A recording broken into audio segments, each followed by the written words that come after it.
I was just sitting outside the cafe like I usually did. It was cold, and my fingers were numb, but I was used to it by now. People walked past me like I was invisible. Some looked at me like I was dirt on the sidewalk.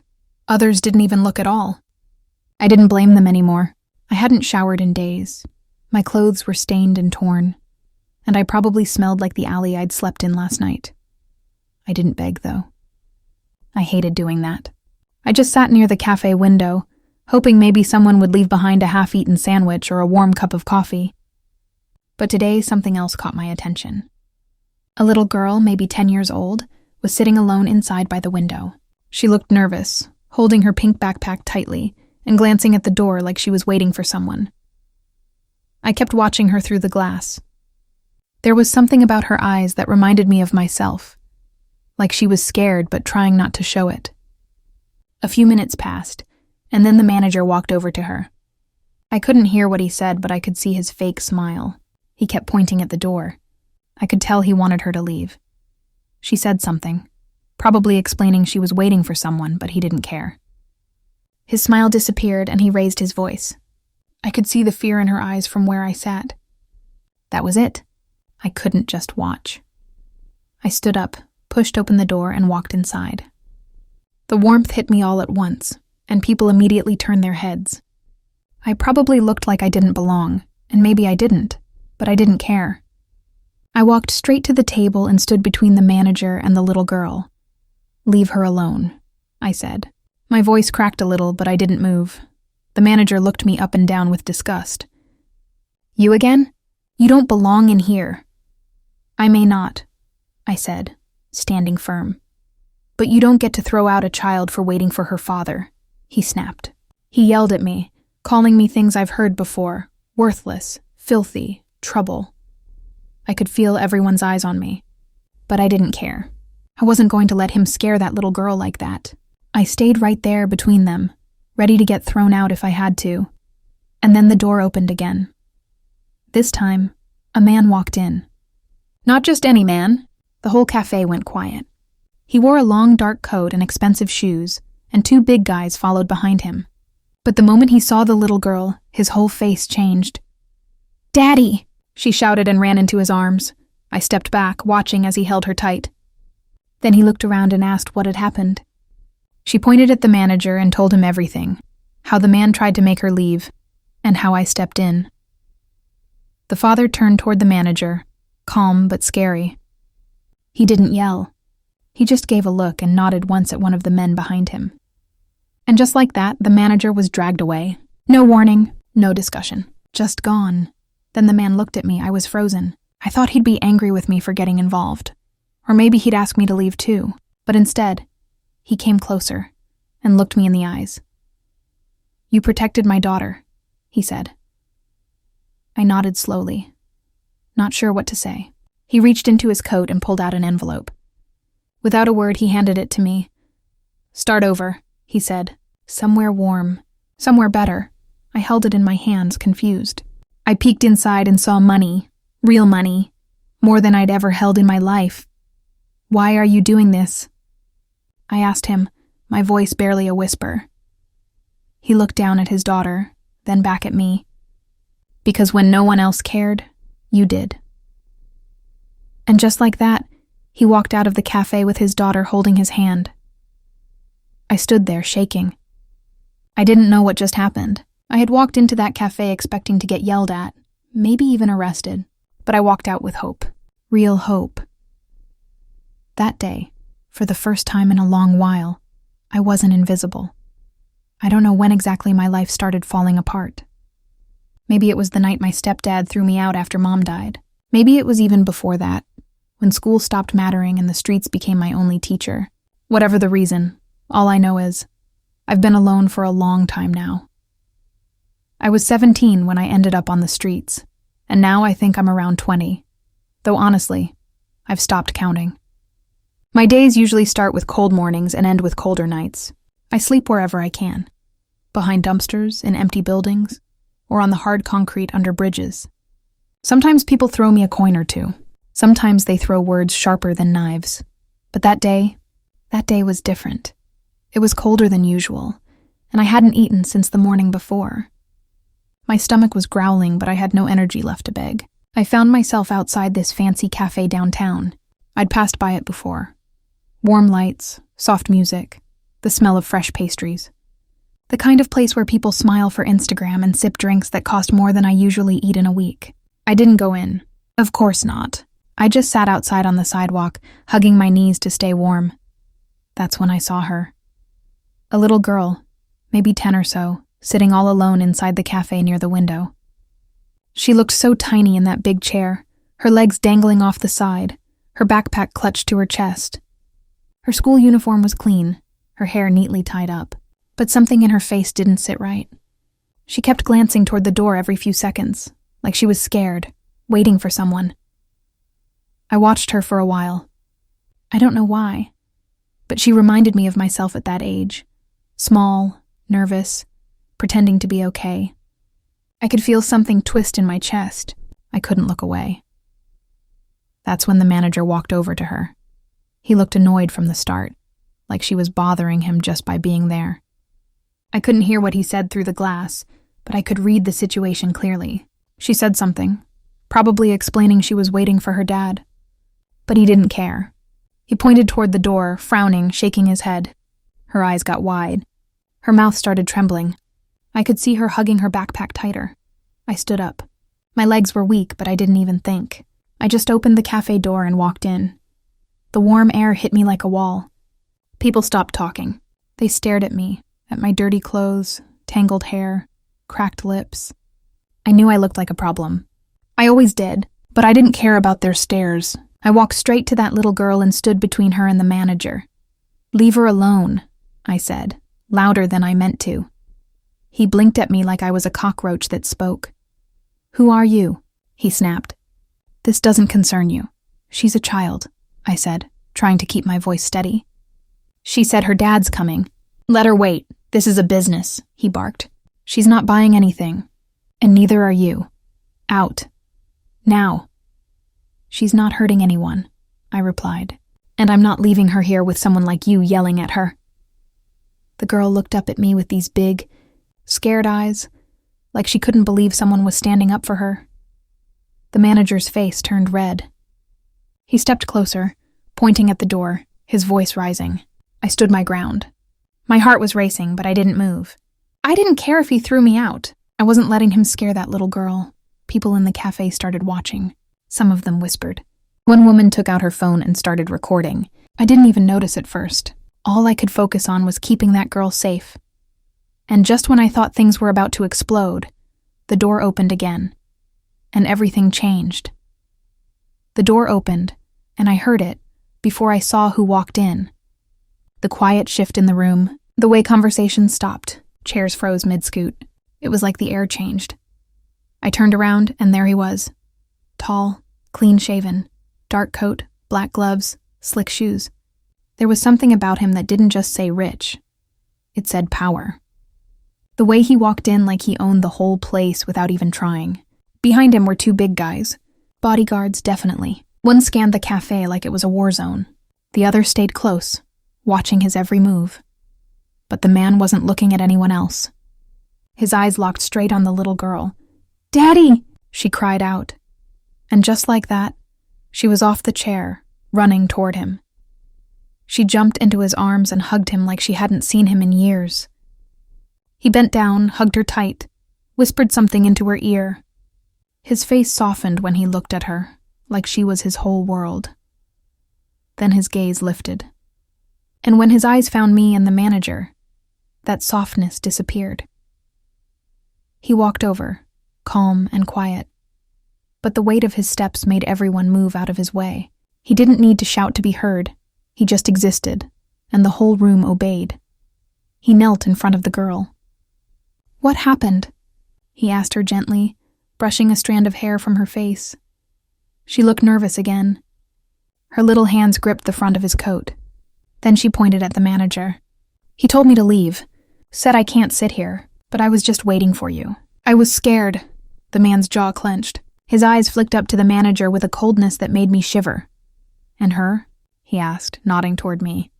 The little girl turned and smiled at me for the first time. She stopped him. She told him to leave me alone. That's when the manager finally decided to speak up. "Sir, with all due respect," he stammered. "We have policies." She wasn't ordering.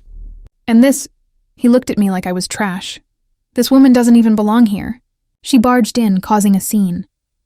The man stood up slowly, face still calm, eyes sharp like glass.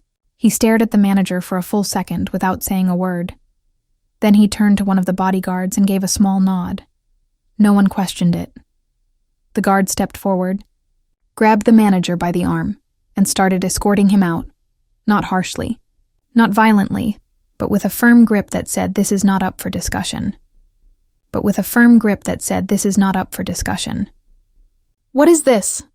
the manager cried. "You can't just— I work here!" But no one listened. The man was out the door within seconds, dragged into a black car waiting at the curb. That's when the man finally turned his full attention to me. I felt small again, like a kid in the principal's office. My hands were shaking a bit, even though I tried to hide it. I didn't know who he was, but it was clear now. This wasn't some businessman. This wasn't just a rich dad. He was something else, something dangerous. "You stood up for my daughter?" he asked me. I nodded quietly. "I didn't mean to cause trouble, I just couldn't let him yell at her like that." He didn't say anything for a second, just looked at me, really looked. And in that moment, I wondered if he could see everything. The hunger, the fear, the weeks I'd spent surviving on nothing. My dirty clothes, my matted hair, the parts of my life I never talked about. I waited for him to tell me to leave, or thank me politely and walk away. Instead, he reached into the inside of his coat, pulled out a thick envelope, and held it out to me. I stared at it. "What is this?"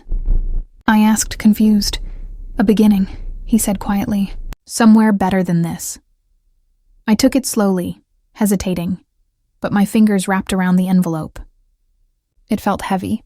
My heart was pounding. "Why?" I whispered. "Why would you help someone like me?" He looked down at his daughter, then back at me. "Because people show who they are when they think no one's watching." And just like that, he turned and walked out, hand in hand with the little girl, leaving me standing there, stunned, holding something that might change my life forever. I didn't move at first. The envelope felt heavy in my hands, not just physically, but in meaning. My fingers shook a little as I clutched it to my chest, unsure if I was dreaming or if this was some kind of cruel trick. The man was gone now. Just gone, like a ghost who'd walked in, turned everything upside down, and vanished into the night with his little girl. I stayed there in the middle of the cafe, people staring at me like I didn't belong, but which, to be fair, I didn't. But this time no one said anything. No one asked me to leave. No one rolled their eyes. Some looked curious, others confused. A few even looked impressed. I didn't care. I was still trying to breathe. After a few seconds, I finally walked outside, holding the envelope like it might disappear if I blinked. I stepped into the alley behind the cafe, where it was quiet and dark. My hands were freezing, but I sat on the cold concrete, took a deep breath, and opened the flap. Stacks of money, neatly packed. Real. My mouth went dry. I counted 2, then 3 bundles of $100 bills. My brain refused to process it. This wasn't food money. This wasn't get a warm coat money. This was life-changing money. I don't even know how much it added up to. I just knew I'd never held more than $20 in my hand at once. And now this? I wanted to cry, but I didn't. Not yet. Because even though it felt like some miracle had just landed in my lap, something inside me still didn't believe I deserved it. I didn't sleep that night. I didn't go back to the alley where I usually crashed. I stayed near the bus station, sitting on a bench, clutching the envelope like someone might try to take it from me. Every time I closed my eyes, I saw that little girl's face, and her father's. The way he looked at me, like he saw something I didn't even know I still had. I kept thinking about what he said. Because people show who they are when they think no one's watching. Was that really what I did? I wasn't trying to impress anyone. I just saw a scared kid being pushed around and did what I wished someone had done for me. But maybe that was enough. By morning, I'd made a decision. I walked to the nearest community center, a place I'd visited once before to use the bathroom and warm up. I asked to speak to someone about getting off the streets. The receptionist looked surprised at first. I guess I looked like just another burnout. But when I quietly showed her the money and told her I was ready to change my life, she blinked like she wasn't sure if I was messing with her. They helped me get into a temporary shelter that same day. Clean bed, real shower, warm food. I cried in the bathroom for almost an hour after that shower, just because I didn't remember what it felt like to be clean. It was like I'd washed off years of shame, dirt, and broken pieces. Over the next week, I used the money to get an ID reissued, signed up for basic job training, and even found a small room to rent month to month. It wasn't fancy, cracked walls, noisy neighbors, but it was mine. A key, a lock, a place where I could sleep without hugging my bag. Every night, I'd lie there in the dark, staring at the ceiling, thinking about that man and his daughter. Who was he? The way people obeyed him, the way he handled the manager without saying more than a few words, the silence that followed him, the car, the bodyguards, the envelope full of money like it was nothing. Part of me didn't want to know. The other part couldn't stop wondering. But whoever he was, he'd changed my life with one moment. One choice. One act of, what? Gratitude, respect? Maybe both. Still, deep down, something told me this wasn't over. That man didn't seem like the type to just give and forget. And I had a strange feeling our paths were going to cross again. 2 weeks passed. That envelope didn't just give me money. It gave me time. A moment to breathe, to figure things out without fighting for every single bite or place to sleep. I got a job. Nothing fancy, just cleaning at a small motel on the edge of the city. But it was honest work, and the manager was decent.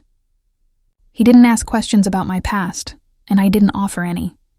I showed up on time, did the job right, and kept my head down. Every day after work, I'd go back to my tiny rented room, mattress on the floor, secondhand fan, no curtains. But it was home. For the first time in years, I had a door to lock and a light to turn on, and no one to answer to. But something inside me still felt unsettled. I kept thinking about him, the man in the cafe. Not just because of what he did, but how he did it. The way the entire room froze when he entered. How the bodyguards didn't even need instructions. The silence. The power. I didn't know who he was, but deep down, I had an idea. You don't survive on the streets without picking up certain instincts. Knowing who's dangerous, who's connected, who to stay away from. And every bone in my body told me that man wasn't just some rich businessman with a spoiled daughter. He was someone people feared. Someone with influence that didn't come from a desk job or a stock portfolio.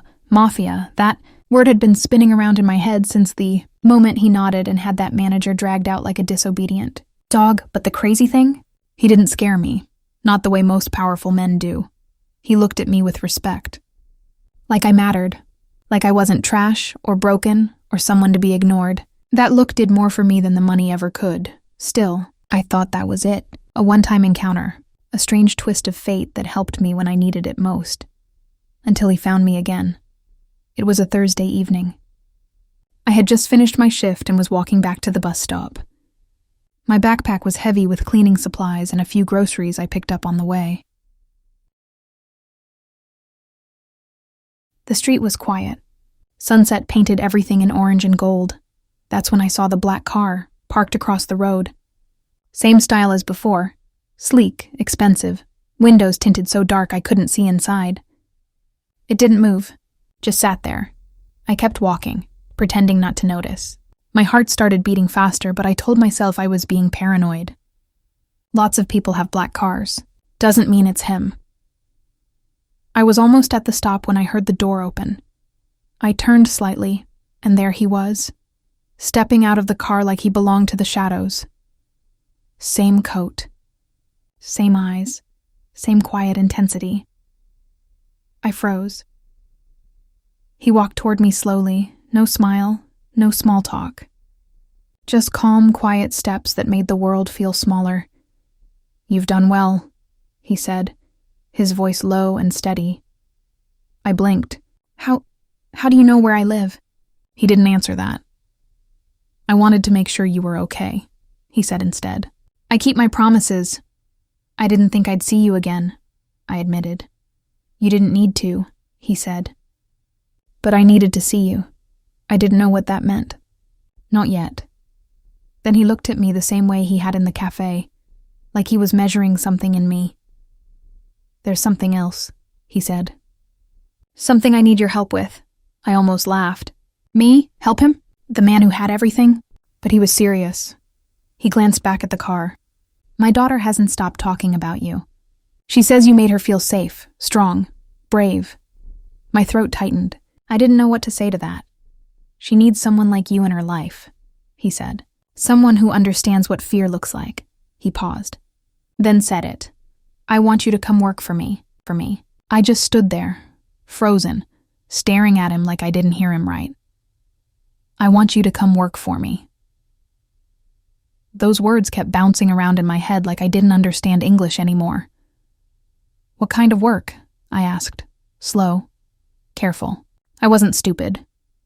When a man like that, with that kind of silence behind him, that kind of shadow, offers you a job, you don't just jump in blind. He tilted his head slightly, like he expected the question. Protection, support, company for my daughter. I blinked. You want me to babysit? No, he said quickly. Not in the way you're thinking. She doesn't need a babysitter. She needs someone who sees the world the way she does. Someone who's felt danger, who knows what it means to be small in a world full of giants. His words hit harder than I expected. I looked down at my scuffed shoes, unsure what to say. Nobody had ever described me like that before. Not as useful, not as someone who had anything to give. I'm not a teacher, I said. You're not, he replied. You're something better. You're real. I swallowed hard. I've seen people fake loyalty, he continued. I've paid for smiles and handshakes that vanished the moment I turned around. But you? You stood up for someone who meant nothing to you. That means everything to me. I didn't know how to respond. I wasn't used to people believing in me. Not bosses, not adults, not even myself. He glanced around. You don't have to decide now. Take time. But understand, this is not just about a paycheck. If you come into my world, you'll be protected, respected. But you'll also see things most people don't. Things most people shouldn't. There it was again, the warning behind the offer, the weight under his words. He wasn't just talking about being a friend to a lonely little girl. He was talking about stepping into his world, one I suspected ran on secrets, silence, and rules that lived outside the law. I'm not like you, I whispered. I don't know how to live in a world like that. No one does at first, he said, but you survived a world that was far worse. That shut me up. He stepped closer, not threatening, just present. Come meet her again. Spend an hour. No commitment, just talk. She's been asking about you. I hesitated, every instinct in me screaming to run in the opposite direction. I just started getting my life together. A job, a place, some tiny bit of peace. And now this? But then I remembered that girl, her little face, the way she clutched her backpack, the way she smiled at me after everything, and the way no one, not even her own father's power, could protect her from fear until I stepped in. I nodded slowly. Okay, just an hour. He smiled then, not wide, not fake, just a small, honest lift at the corner of his mouth. I'll send a car. He got back into his black vehicle and drove away without another word. I stood there long after he disappeared, the streetlights flickering on above me. What the hell had I just agreed to? The next morning, a black car pulled up in front of the shelter like it didn't belong there, because it absolutely didn't. Everyone turned to look, even the staff. I stood on the steps, feeling awkward, in the only clean clothes I had, secondhand jeans, a faded sweater, and a jacket missing a button. The driver got out and opened the door without a word. This time, I didn't hesitate. I got in. The ride was quiet, smooth. I stared out the window, trying not to let the rising nerves show on my face. I didn't know where we were going exactly. He hadn't said. Just that his daughter wanted to see me again. That she'd asked. The thought of that little girl remembering me after everything. It made something soft stir in my chest. When we pulled up, I realized it wasn't some big mansion or skyscraper. It was a townhouse. Elegant, yes, but not overwhelming. It looked lived in. Safe. The driver, same one from the cafe, gave me a small nod as he opened the door. "She's inside. Mr. Duca is expecting you." I stepped in slowly, trying not to touch anything. Everything was spotless. Cream walls, gold accents, soft lighting that made the place feel warm instead of rich. For a man who could probably buy half the city, it didn't feel cold. He was waiting in the hallway, wearing a dark sweater and slacks instead of the intimidating suit I remembered. He looked normal, if you could call someone like him that. "Thank you for coming," he said. I nodded. "Still not sure why I'm here." "I think you'll understand in a moment," he said, then stepped aside. "She's in the den." I followed him to a cozy room with bookshelves, soft rugs, and a big window that filled the space with light. The little girl, Lucia, was sitting on the floor, surrounded by crayons and paper. She looked up when I entered, and her eyes lit up. "You came," she said. My chest clenched. "Of course I did." She stood up, walked over slowly, then held out a piece of paper. It was a drawing, crude, sweet, a stick figure version of her and me.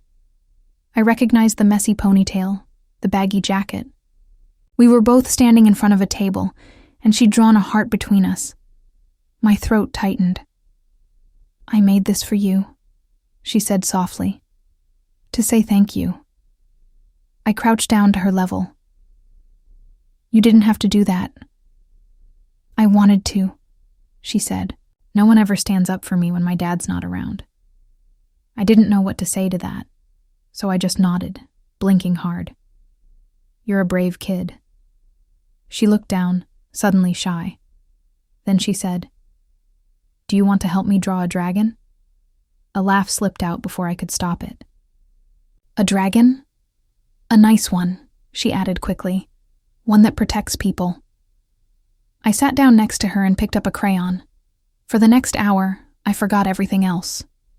We drew dragons and castles, talked about stories, and made up little adventures. She was funny, dry, clever, way older than her years. I wondered how long she'd been carrying all that weight alone. Out of the corner of my eye, I caught her father watching us from the hallway. Not interrupting, just watching.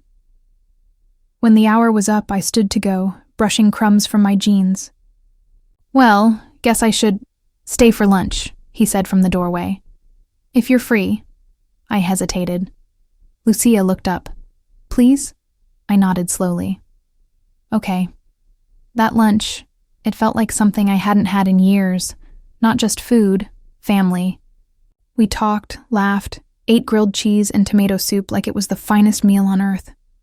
And all the while I kept thinking, what is happening to my life? When it was finally time to leave, he walked me to the door. "She really likes you," he said. "She's a great kid," I replied.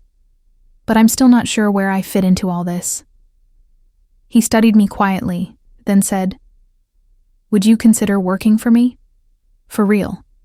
Not just for my daughter." I blinked. "Doing what exactly?" "A lot of things," he said. "We'll start small. Help Lucia. Help me organize a few things. Maybe help rebuild what I've let fall apart." I looked at him, at the calm confidence in his face, the honesty in his voice. I still didn't know who he was completely, what his world really looked like underneath the surface. But I knew one thing for sure. He meant what he said. "Okay," I said, heart pounding. "Let's start small."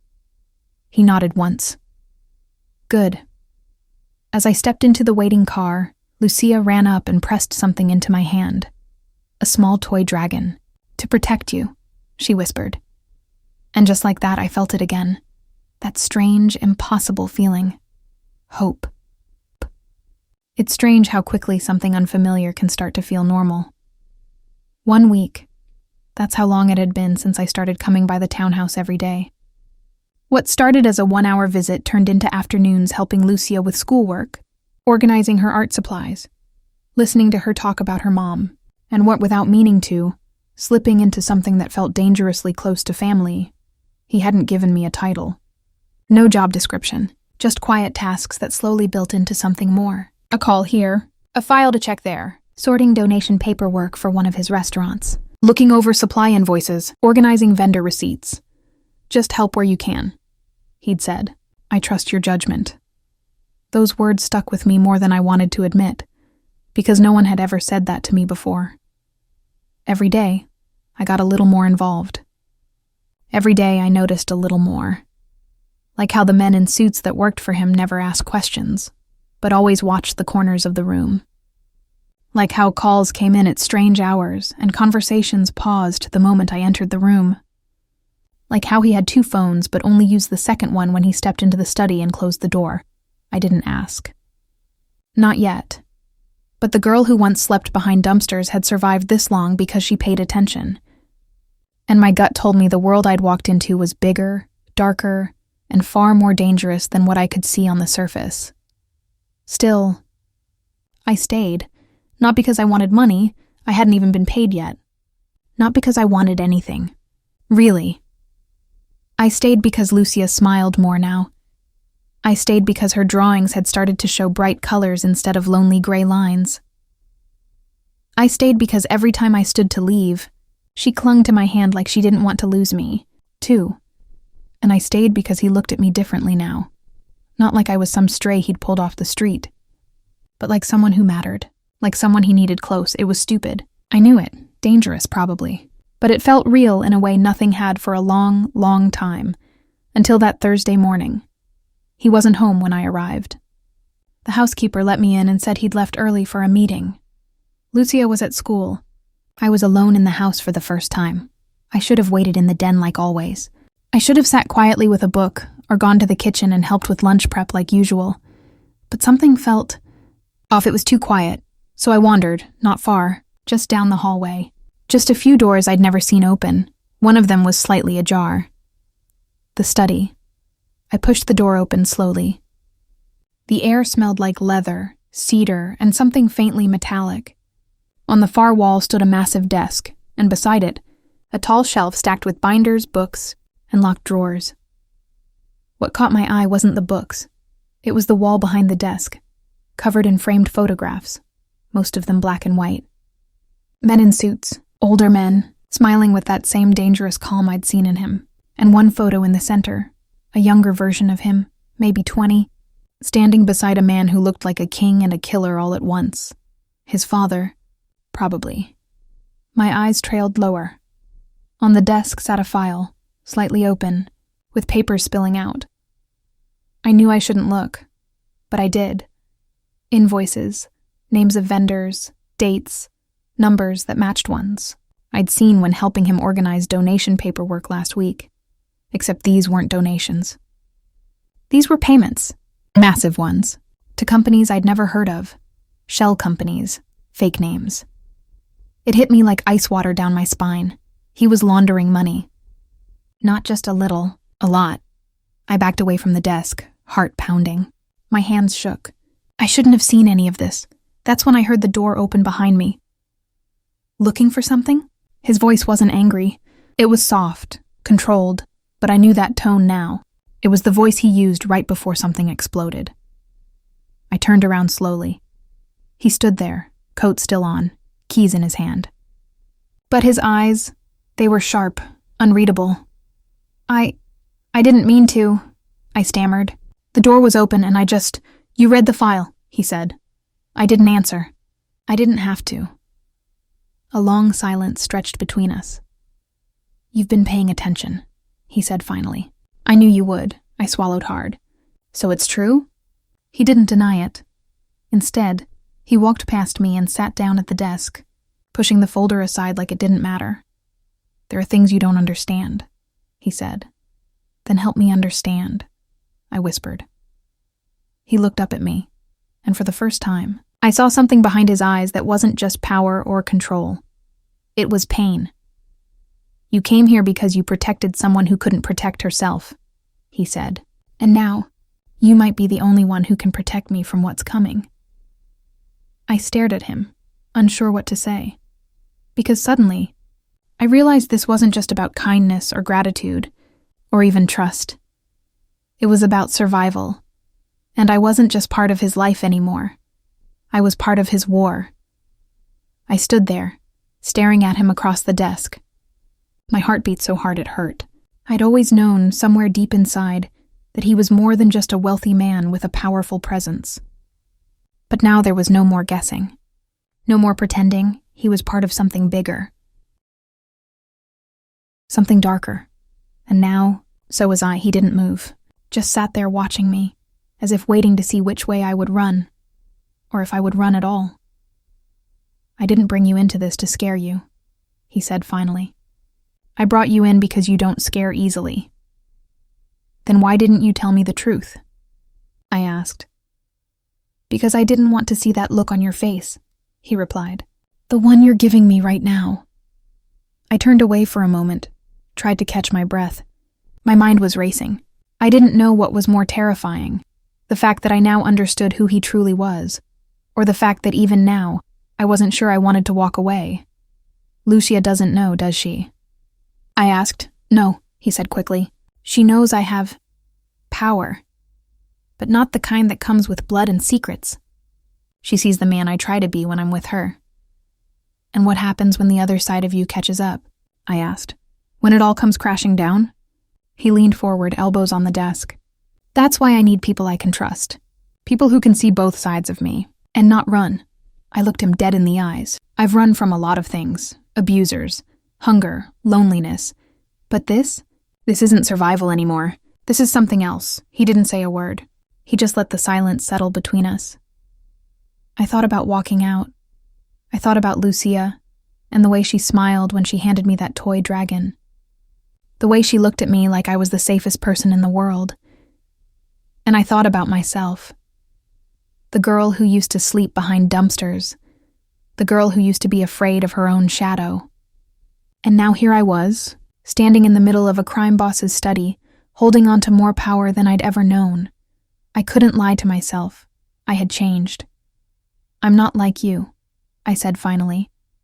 "But I think maybe I could be something in between. Something better."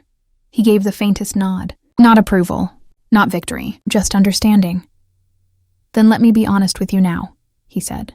"There are people coming after me, not law enforcement, worse. Rivals, people I once trusted. They want to take everything. And I won't let them hurt my daughter, or anyone I care about." My chest tightened. "So what do you want from me?" He stood up, walked to the window and pulled back the curtain slightly. Outside, across the street, a black car was parked. Not one of his. "I want you to help me build something clean," he said. "A front. A new future. I need your instincts, your honesty, your past. You know how the world works when it's ugly. That's something no one in my circle understands." I turned toward the file still sitting on the desk. The proof of everything. The mess, the lies, the danger. And I made a decision. "If I do this," I said slowly, "I want protection for Lucia. Always. No matter what happens to you, to me, to any of this, she stays out of it." "She already is," he said. "And she always will be." I walked over to the desk, closed the file, and looked him in the eye. "Then I'm in," he nodded once. "Welcome to the family." And just like that, everything shifted. I was no longer the girl begging for warmth on cold sidewalks. I was no longer invisible. Now I had something to protect, people to fight for, and a seat at a table I never dreamed existed. It wasn't a fairy tale. It wasn't safe, but it was mine. But it was mine.